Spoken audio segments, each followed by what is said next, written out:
Hi, everybody. Welcome. I'm Mina Jane. I'm one of I am the programming librarian at the Cary Library, and I am happy to have you here tonight for Erica Ferencik's A Night on the Amazon. I'm very excited about it. But a couple things I wanted to tell you first. One is that we are doing a virtual book sale with Silver Unicorn Books. All of the information is in the program description that is on our website, and I will send you that information as well in the recap of this event. So please buy our books. I think Erica's going to go there and actually sign books for you. We are recording this event because it's going to be amazing and we all want to see it again and again and again. And as always, I'd like to thank the Cary Library Foundation for supporting all of our adult programs. Two things. One is that Erica would like this program to be very interactive, so please feel free to keep your videos on and unmute yourself to ask questions. You can keep yourselves unmuted generally, but I tend to mute people if there's background noise. So, just be aware of that. Did I say there were two things? Because I think there was only one. Okay. Without further ado, I'm sure I'll think of it eventually. Yeah, don't worry about it. Okay. Casual here. So Erica Ferencik I've known her for a few years now, and I'm really thrilled that she's here. Her first thriller, The River at Night, was a #1 pick by Oprah Winfrey, who called it the page-turning novel you've been waiting for, a heart-pounding debut. It was also a must-read selection of Entertainment Weekly, which described the novel as harrowing, a visceral white-knuckle rush. Miramax has recently optioned The River at Night for a film. Erica has been a ghostwriter, editor, and screenwriter, and did stand-up comedy for 10 years at various clubs in Boston and New York. She was a material writer for David Letterman during the early years of his national late-night show. Her work has appeared in Salon and the Boston Globe, as well as the National Public Radio.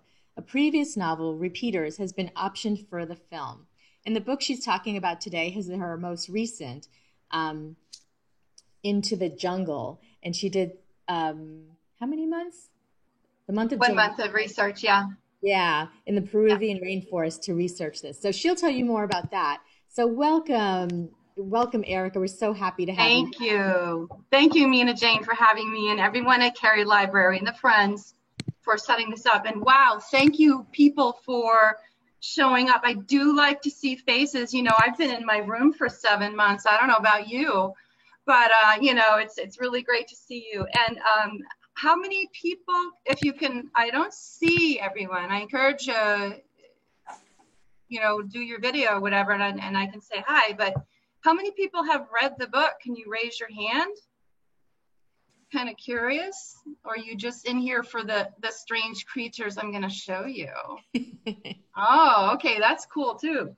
All right, well, so this book, what's the story about? This is one young woman's terrifying journey of survival in the Bolivian Amazon. And, it's about a rough and tumble young American woman who goes to Bolivia, falls in love with a Bolivian man, and follows him into his jungle village where she has to survive. She has to survive poachers. She has to survive the animals. She even has to survive an indigenous tribe there who is being threatened. So how did I get this idea? I met a person, a new friend. Her name was Pam. You'll see her picture. And I asked her the first thing that you ask someone, which is, where'd you grow up? And she told me I grew up in the Amazon. So right away, I was intrigued. She was 16 when she went. Similar story, disaffected, sort of a lost foster kid. And she went because she followed her family down there. But that's where she fell in love. And think about what you did the first time you fell in love and what you did for love. And so she followed this man into the jungle. But in her story, my story takes place over 10 months. She stayed there 10 years. So if you can imagine leaving this place, which we're going to see more pictures of, at age 26. So I'm going to read you extremely short, probably a total of 10 sentences from the book, just to give you a flavor of it. And then we're going to move on to the slides, and then you can ask all the questions you want. So just to give you a flavor of the book. When she first, her name is Lily, is the protagonist. When she first goes into the jungle, this is how she felt about going there. She said, everything I knew about the jungle came from the Jungle Book. Surely a kind and wise panther animated by some baritone-voiced actor would guide me through the not very scary cartoon perils of a green and mysterious world.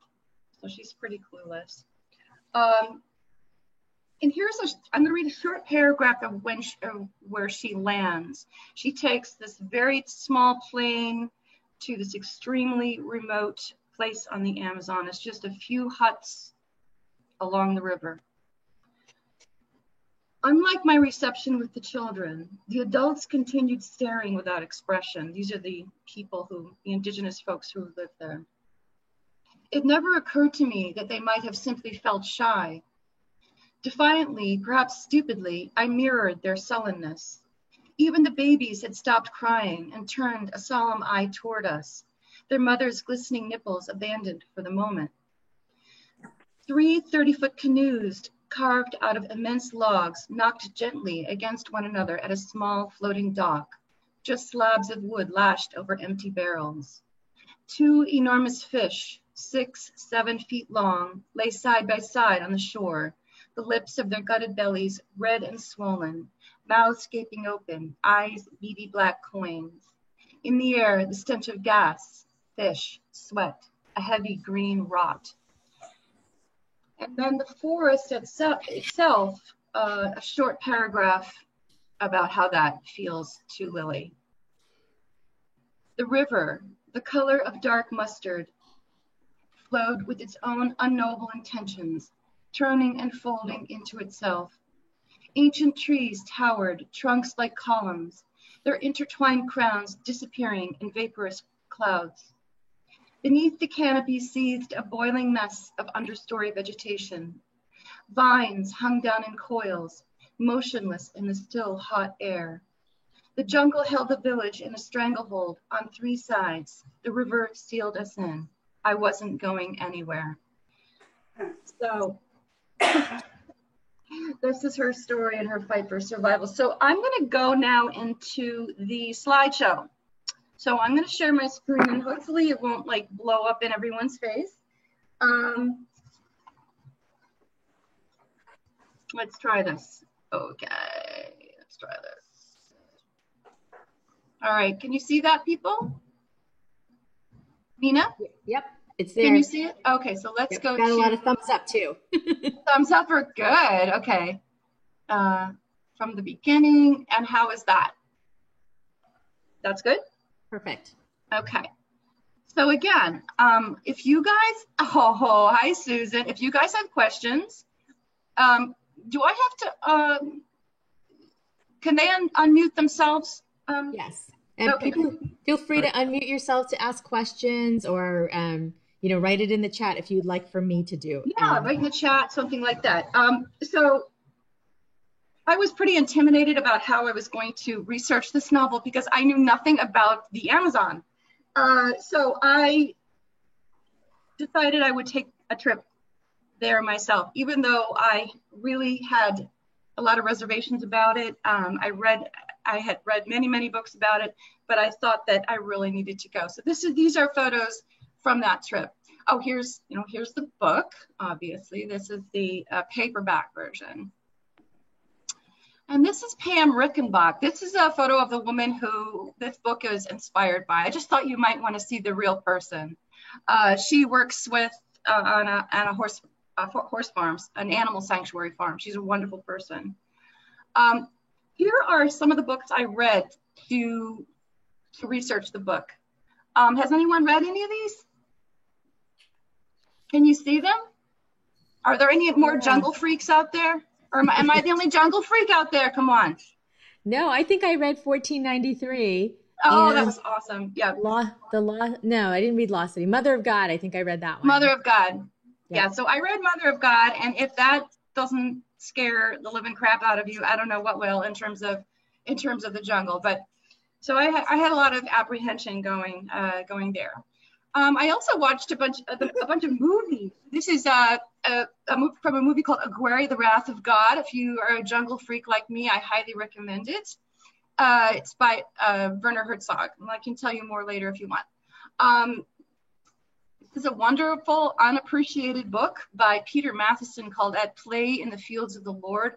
A fabulous movie and book. You see Kathy Bates over here, Daryl Hannah, and I forgot the gentleman's name. Fabulous, fabulous stuff. So back to the rainforest. Now, this is kind of a lousy map, but you can see that how large this area is. The Amazon basin is 2.12 million square miles, encompassing 9 countries.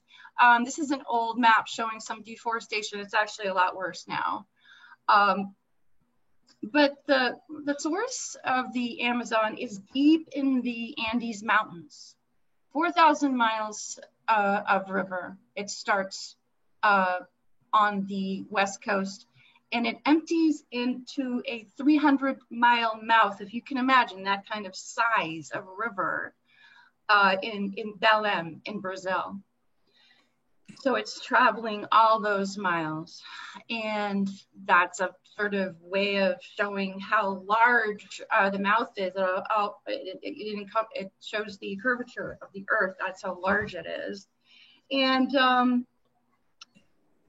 so the river is so deep that it's the biggest river in the world. It has 2/3 of all the fresh water on Earth, and its daily discharge, one day of discharge in the would supply New York City water for 9 years.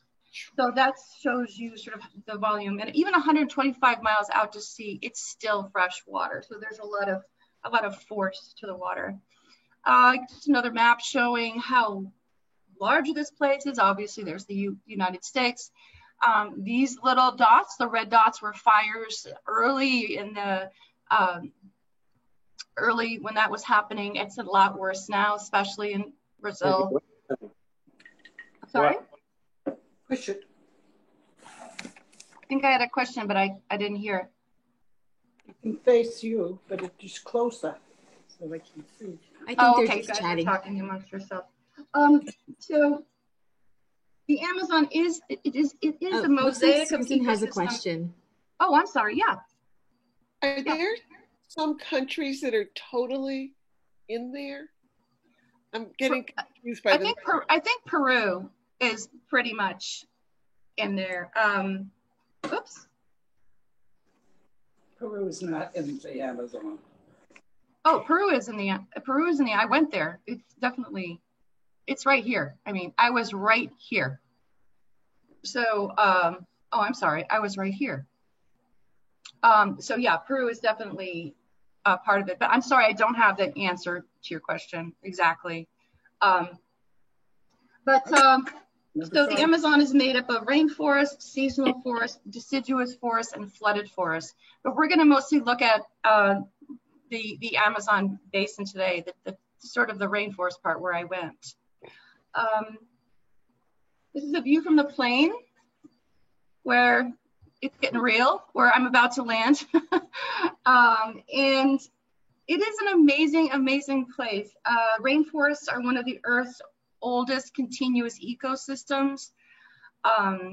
They say, okay, well, it's okay to cut down the rainforest because it'll grow back in 55 years. Well, that's really not true, because it took 55 million years for the kind of diversity that exists there today. The interconnectedness of species and so on. More than half of the world's 10 million species of plants and animals live here. 1 in every 4 plant on Earth is here. And there are drugs waiting to be discovered here. The cure for AIDS, Alzheimer's, arthritis, and so on is said to be here. Unfortunately, the rainforest is being destroyed at the rate of 2 football fields a second. And this is our precious, precious rainforest cloak that is being destroyed, unfortunately. And ironically, if it were used for what it did best, if it were mined for, nuts and oils and things that were naturally produced, it would make more money than it makes now, which is, cutting down the forest for to graze cows and so on.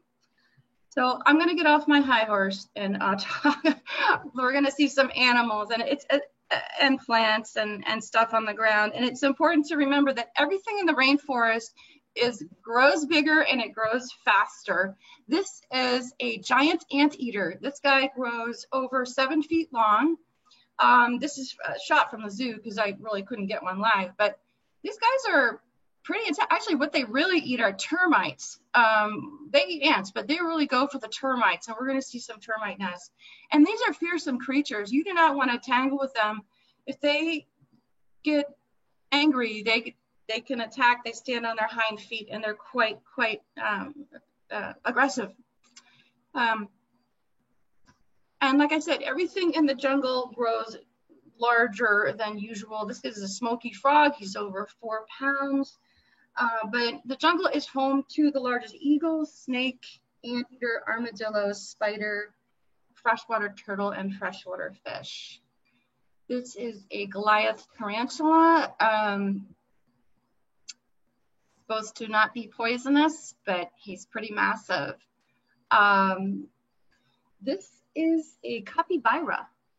This is actually a rodent in the rodent family. It's the largest rodent in the world.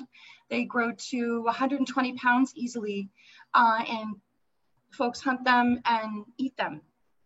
And they are around and they travel in packs. This is where I stayed. This is called Amazonia Expeditions, and you can see everything's on stilts. Why is it on stilts? Because once a year, this whole area, Amazon basin, floods. How much does it flood? 35 feet. So people are acclimated that 2 or 3 months out of the year, they get around by boat. So if you can imagine the water coming all the way up to that first floor, that's how people get around. I was there in between wet and dry season. Here's another shot. What's that? I'm hearing something. It's very, very hot. It's very humid, 100 degrees, 100% humidity.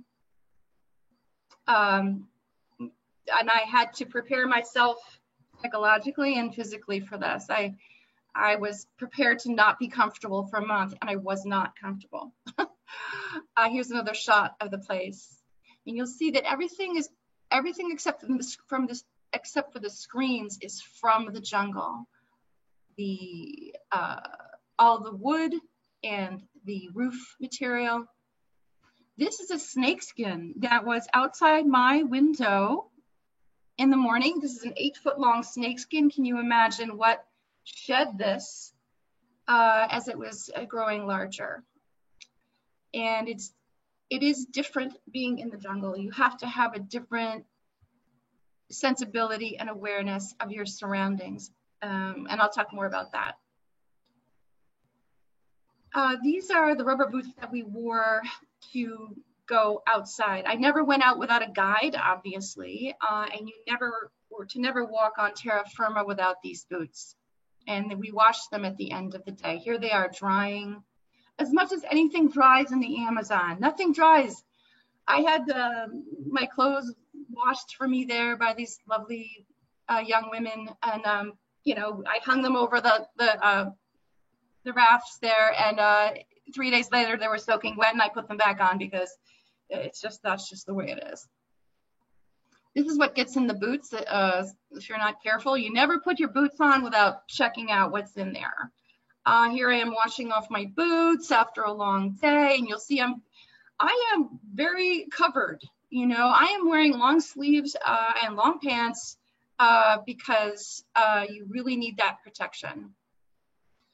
Here are some woolly monkeys that joined us one day. We saw all kinds of monkeys. These guys are pretty big. They're about as big as a German Shepherd, and they're a little bit aggressive. The laundry tent. And you see this this thatch roof. Now, what lives in thatch? Insects live in thatch, right? What eats insects? Lizards, snakes, and so on. So as time goes on, creatures start to live in the thatch. And in here is a python living in the thatch. And the women were just in there doing the laundry because this snake was interested in mice, not interested in anything else. So it is definitely a different sensibility. This is a baby owl outside my door in the morning. He's about 3 feet high, giant thing. And there was a storm the night before. And when there's a storm and one tree falls in the jungle, it can pull down a football field worth of trees because all the trees are so close together. So this guy's nest was destroyed, and his mom kept coming with scraps of food to feed him, but after 3 days he was gone. I really don't know what happened to him.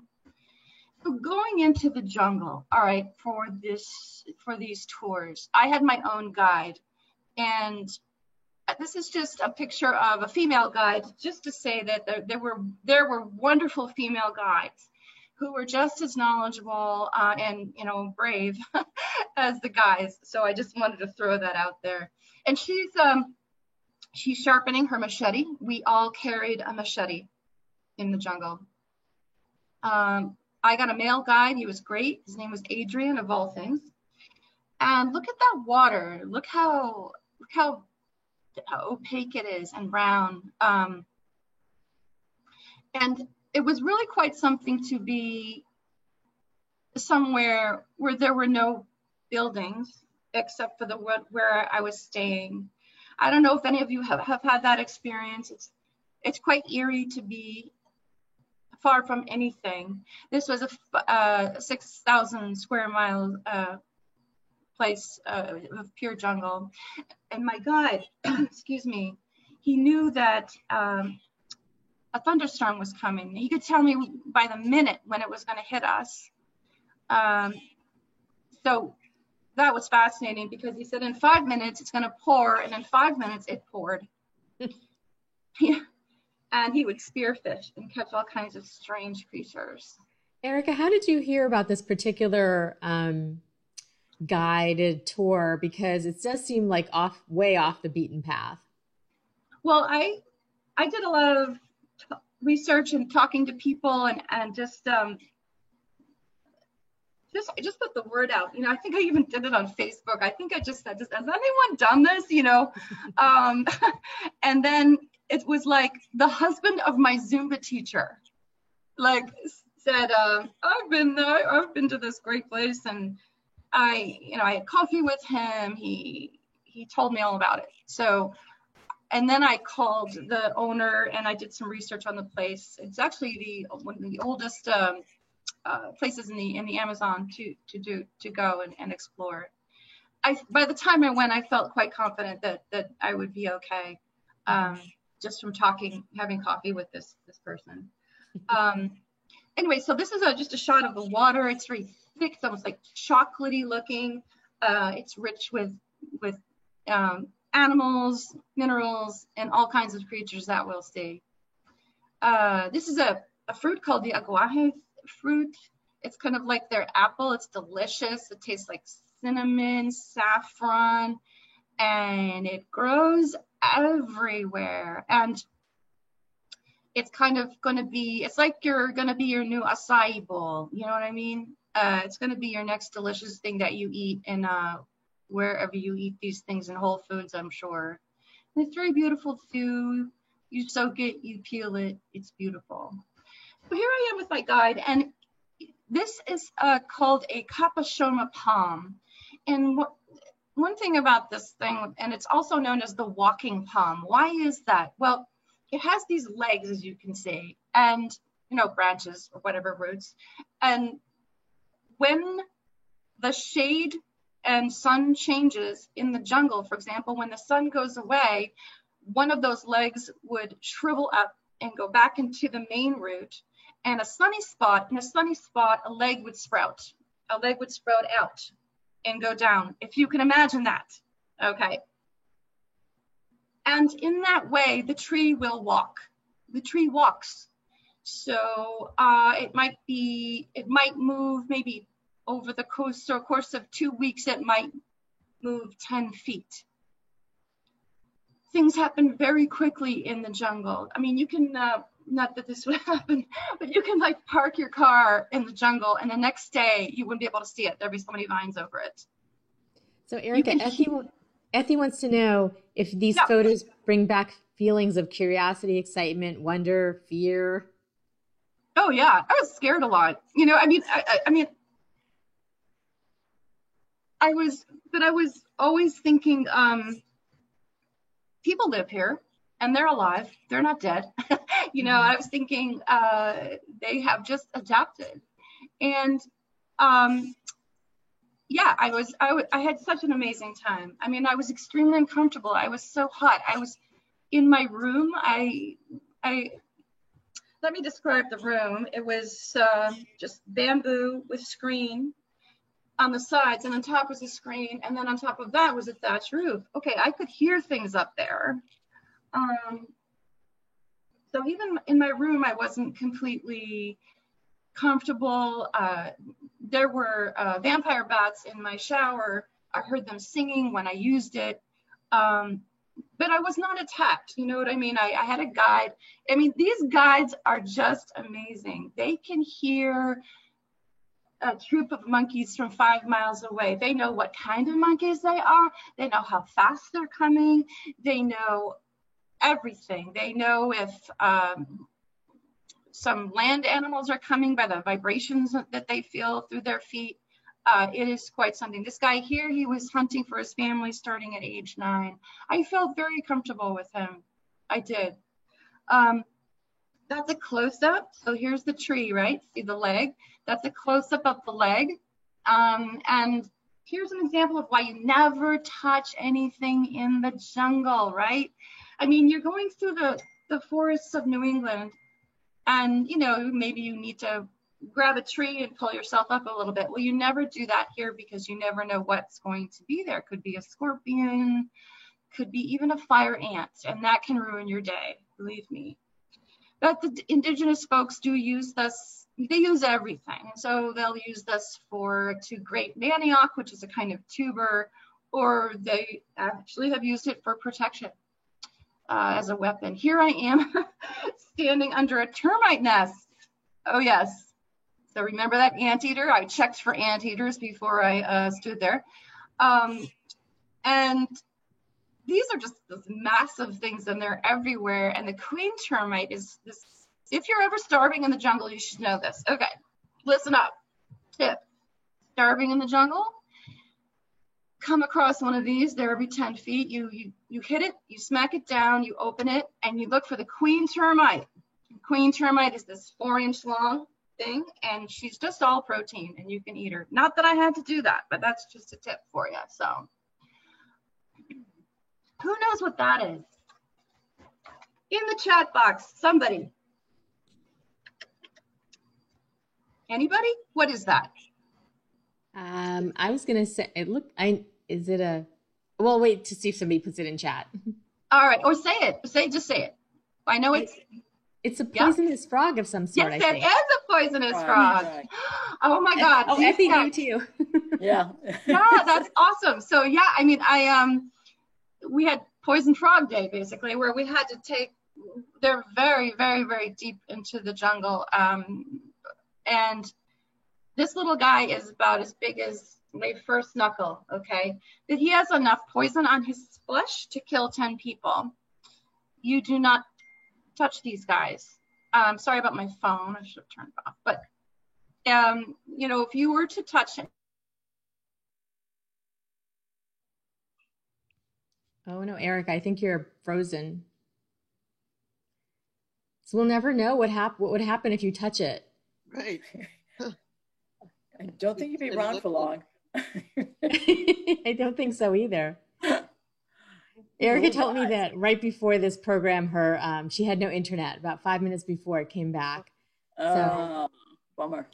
yeah, Erica, if you can hear me, maybe you could leave the program and come back into it. Can you text her? Can you? Minutes, no big, obligation. And, these are owl monkeys. They were right outside my window one morning, watching me get dressed. This is a pygmy marmoset. This is the smallest monkey in the world. And he eats sap and he chitters around. He's like their squirrel. Pretty adorable. But what a face, huh? Look at that face. Yeah. Right? Oh my gosh. This is a tree rat. Remember how I said everything's bigger in the jungle? This guy's like a football-sized guy. And he was pretty fearsome looking. Who knows what this is? It looks like a sloth, but I don't think it is. It is a sloth. Oh, that's what I was thinking of. Yeah. And they are so camouflaged. They're so hard to see. But my guide had this great vision. He could see anything. He's like, I said, is that a sloth? He said, you're looking at it. And I'm like, are you kidding me? So these are the best I could do. He's sort of turning. But, and these guys, they do not move. They move like an hour a day, very, very slowly. They practically give birth in their sleep. They die in their sleep. And they move so little that algae forms in their fur. So they get this greenish tint. And here's like a Disney version of him. That's a real sloth, but a better shot. But look at those claws. Those are like 3 inches, and they're so specialized.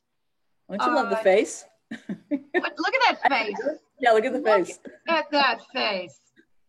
But they're so specialized they can't even pick up their own young. These are for swinging in the trees and for hanging in the trees. And yeah, and you don't want to get, even though they're slow, you don't want to get in their way. So everything has a predator in the jungle. The number one predator for sloths are harpy eagles. This is one of the largest eagles in the world. This guy was being rehabilitated. But can you imagine this guy flying through the air and just coming down and just grabbing a sloth and flying away with it? He looks like something from Harry Potter. Something from Harry Potter, exactly. Erica, do you know what his wing spread is at all? At least 8 feet. He was huge. I saw one fly and actually pluck a sloth from the canopy. Wow. Yeah, that was quite the day. These are just some shots. I went to a local village. You get to sort of see what it's like there. Here is Adrian. They're making a roof. You can make a roof for $0 because everything comes from the jungle. Can you imagine that? Yeah, you need to replace it every 3 years, but it's amazing what you can do. I don't speak Spanish. I didn't have the opportunity to speak to people. I wish I did. They were very kind, giving me little gifts and being sweet. This is a paprika tree. It was just growing in the village. I thought, how bizarre, right? So I was painting my face with paprika. Here's a typical home. And you may say, things are going to fly in there. Well, they're also going to fly out.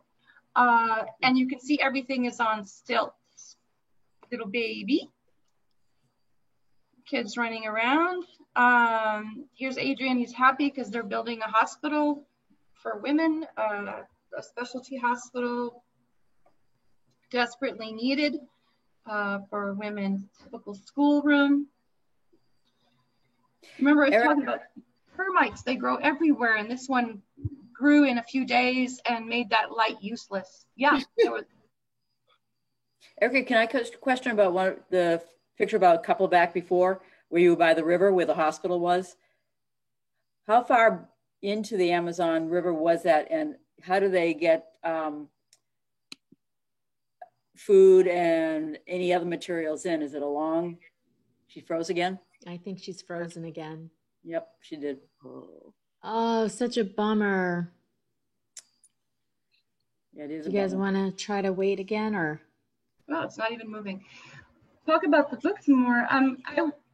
If you really want to have an adventure and get out of your head and probably go someplace maybe where you'll never go in your life, you know, realistically. And don't we all want to? I mean, sure, we can watch National Geographic, but and there's no flies on that, believe me. But this book is a real opportunity to go someplace you're never going to go, and it's a love story, and it's a story of a woman who survives almost impossible things, and you're going to learn a lot, and you're going to really be swept up into the story.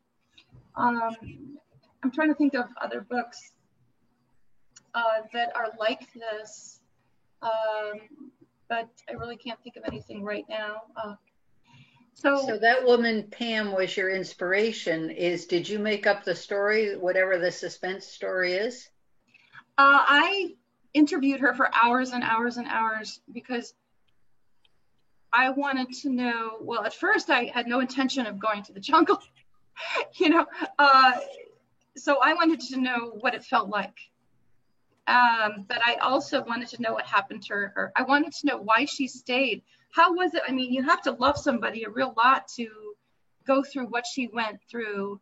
And it was really a story of her growing up because she was quite young, you know, and it was a story of, she was a foster kid and she would just go from family to family. And if she didn't like it, she would run away. But here was a place she could not run away.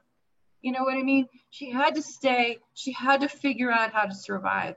And she was swept up into this world of, you know, missionaries who had their own, you know,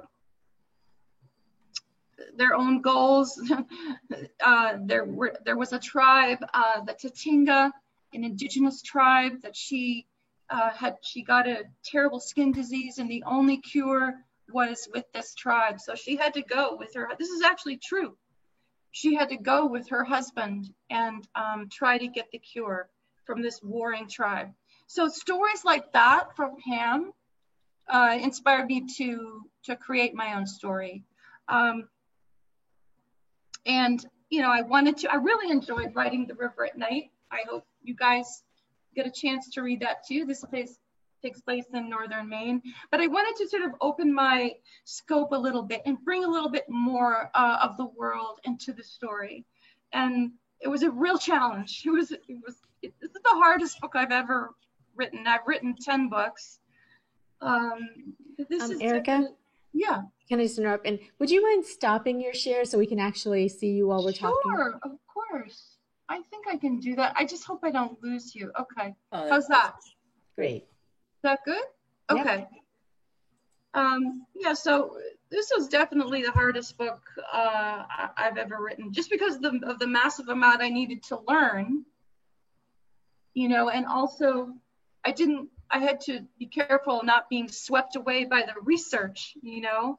I had to remember my story. I had to, you know, and when I was there, I had to, you know, kind of overcome my fear of being there. But one interesting story, I was talking to one of the women there, and she knew enough English to talk to me, and she said, oh my gosh, I said, where are you from? I said, Boston, you know, Boston area. And she said, Boston, I've heard of Boston. Don't you have those terrible storms where ice comes down and you have to live in ice? And how do you survive that, you know? And I was like, you have 20-foot anacondas hanging from your trees, you know, and you have poisonous ants coming through here. And I was like, everything is perspective. It's all your perspective. So that was quite the revelation. And yeah, so I can talk about my next book that I am writing now. Is anyone interested in that? Yeah, I think, no, Effie, go ahead. No, you talked about the fact that you had so much information from both the research and what you knew from her. How did you go about eliminating? What is the process of eliminating or sorting through all that to get down to what you actually ended up with? Oh my God, that is such a great question, because what I had to do was, the big thing that any writer has to do, and I'm sure there's writers on here now, I'm looking at one I know, Susan, is you have to figure out your story. What is your story? Because the world is too big and full of information to cast your net so wide that you drive yourself crazy by reading every book on the planet because you don't know your story. Once you know your story, and know it really well, know the arc of your story, know your characters, know the world they live in, then you could say, well, I need to know about, I don't know, infectious diseases that happen in the jungle because one of my characters gets a skin disease. So let me research that. You have to know your story. And I made the mistake in earlier drafts of just not knowing my story well enough. And I did reach a point where, oh my God, I got so frustrated. I wrote this entire book, 90,000 words, 350 pages, and kind of had to throw it away. I made some rookie mistakes, and I've been writing for 36 years, and I made rookie mistakes. And I got very mad at myself, but I just felt like there's something here. I just felt like there's something here that brought me to the story in the first place. What is it? Go back to that initial spark, that initial feeling I had when I was speaking to Pam, like there's something valuable here for people. As writers, it's like, yeah, we write, it's great for your ego when your book does well and all that. But really, I mean, this is what I have to, give the world. I'm a terrible employee. I'm not good with bosses. This is what I do well. So this is what I've got for you. I've got this book for you. And so, my pride, made me go back to this book and say, oh, okay, Erica, just get your shit together. Calm down. You've got a lot of story elements here, but they're not working. So is anyone else a writer here? Or Susan, I know you are. Any other writers? No, I'm not seeing anybody. Anybody? Nope. We do have a lot of writers in Lexington, but I know. Don't you have groups in your library that get together? Yep. Or when we could get together? Yeah. It's a big thing. But I have a question about, Sure. Your first, The River at Night was about, the sort of the wilds of Maine. And then this book is The Wilds of the Amazon. Have you always been sort of like an Amazon, as you called yourself a nerd, Amazon nerd? Or was it like the interest that happened in Maine, like the wilds of Maine, to get you to go to something even more, I'll call it exotic. Crazy, no, nutty. I'll call it exotic. Yeah, I'm a glutton for fun.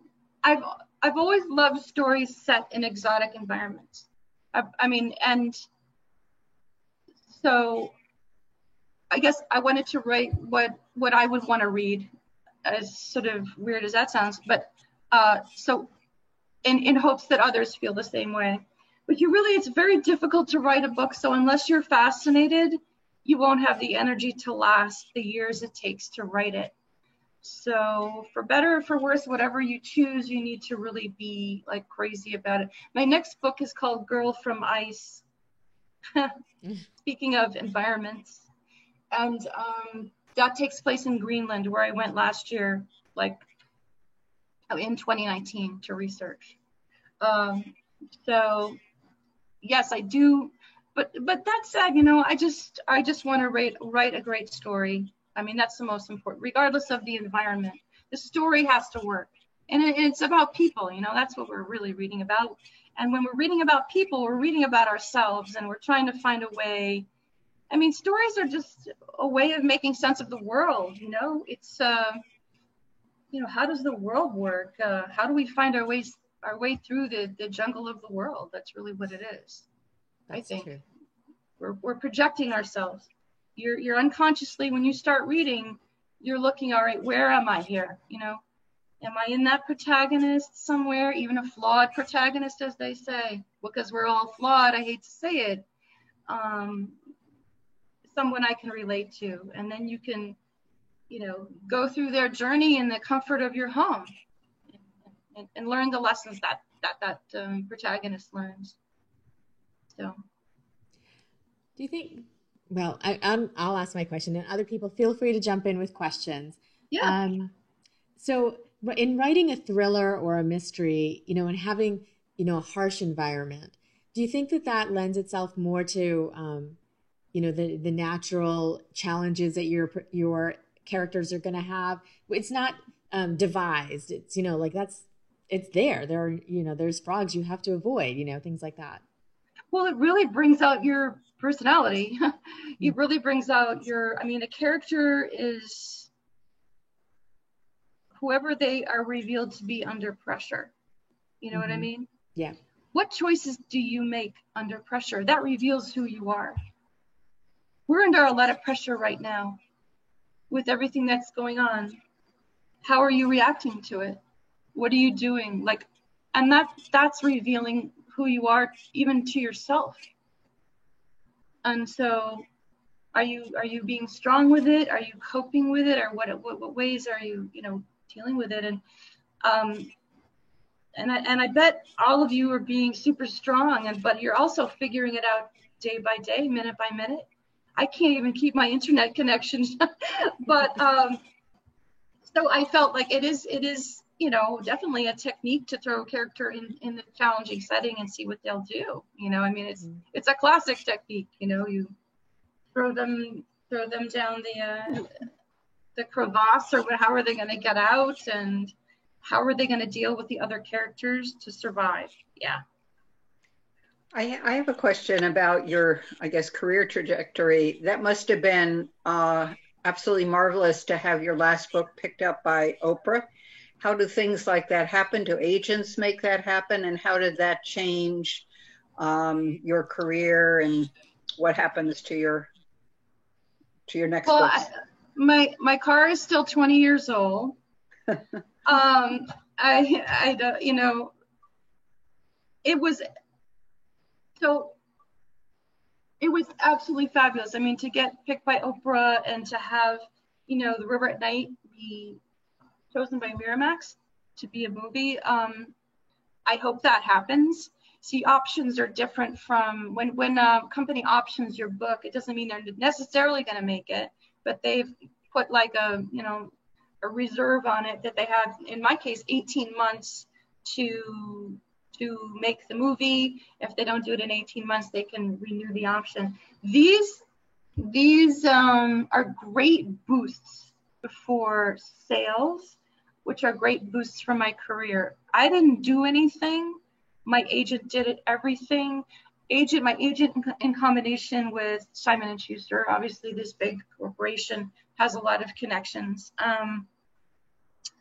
It's incredibly encouraging and lovely, especially after, writing books for 35 years and not having anything happen, and, I know, and I feel incredibly lucky. And at the same time, you're sort of only as good as your last book, so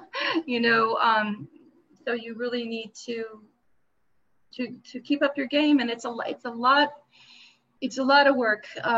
And when your book comes out, it's like, that's kind of like the sexy part, like a couple weeks, it's fabulous, but then you're back into your isolation, and you're back into in my case, I work in a shed, which is a sort of a converted shed. It's my studio, and it's quite lovely, but it's very isolating. I'm by myself, writing these books. Other people, I guess, can go to Starbucks when we could go to Starbucks and write, but I need to really hear the words and feel everything by myself. But I love it. I'm the luckiest person in the world, to have this happen. And yeah, to the question. Thanks. So any other questions from anybody? No, we have a bunch of people that have been pretty quiet, so I want to give everybody the opportunity. So while we're waiting, maybe we'll have another question or two, but so because of the COVID, obviously we are not traveling. Is this affecting your writing? Because the Greenland book, is it written? What did you say? The Greenland book is what? is that written already? And so you're thinking about your next book? Well, the Greenland book, I'm on like my 6th draft, and it's I took that 1-month trip to Greenland, completely dumb luck. I went in 2019, and before all this happened, and I have ideas for the next book after that, but I really have to concentrate on this Greenland book right now. I'm unable to write more than 1 book at once. Oh, It's very hard for me to write more than 1 book at once. It's too all-encompassing, you know.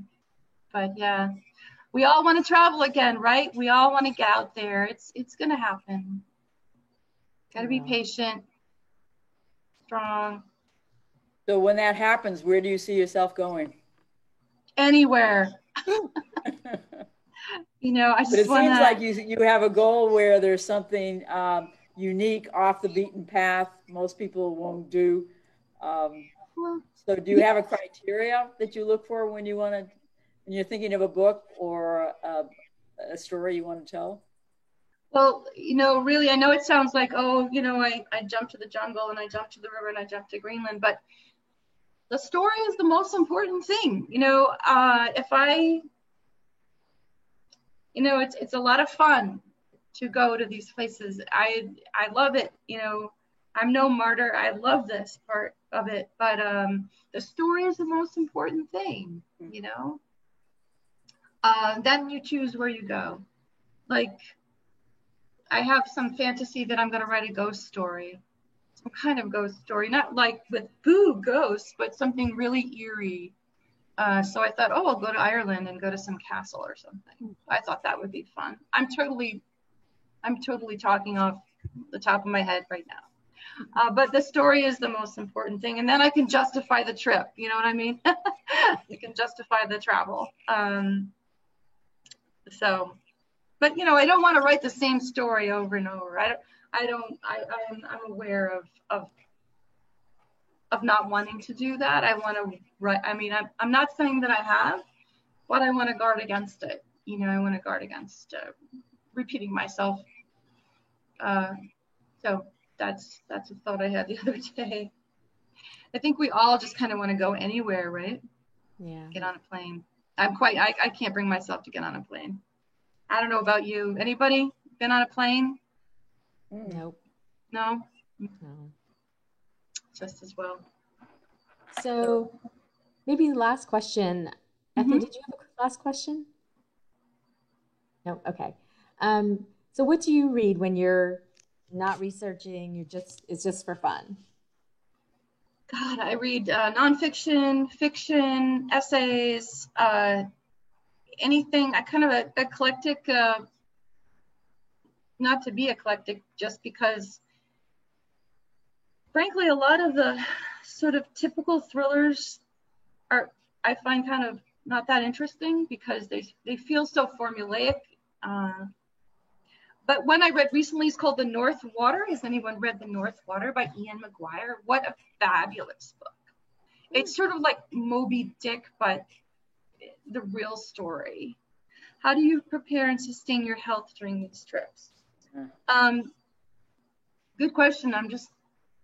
I read everything. I get all my shots. Oh, I had so many shots for the jungle, going to the jungle, and then I had to have all my boosters when I came back.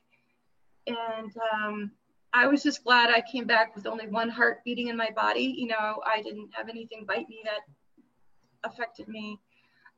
Greenland was, you know, I didn't have to have any shots, but there were some funky moments in Greenland. I was on a kayak with like a few other people, each our own kayak, you know, and we were in the ice fields.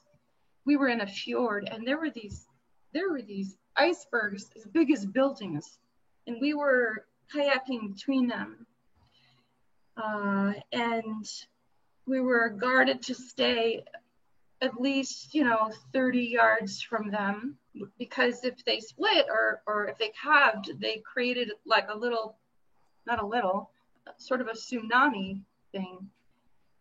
And you do not want to have this huge wave come on you, obviously. So we were asked to be always listening, and if something did break, to turn our kayaks to face the wave.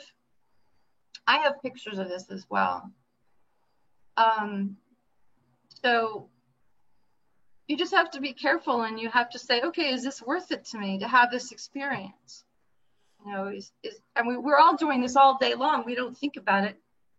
Is it worth it to me to go to Whole Foods, you know, today with a mask because I really want to go to Whole Foods? Weird example, but it's like we're all doing this sort of this weighing of risk and return all day long.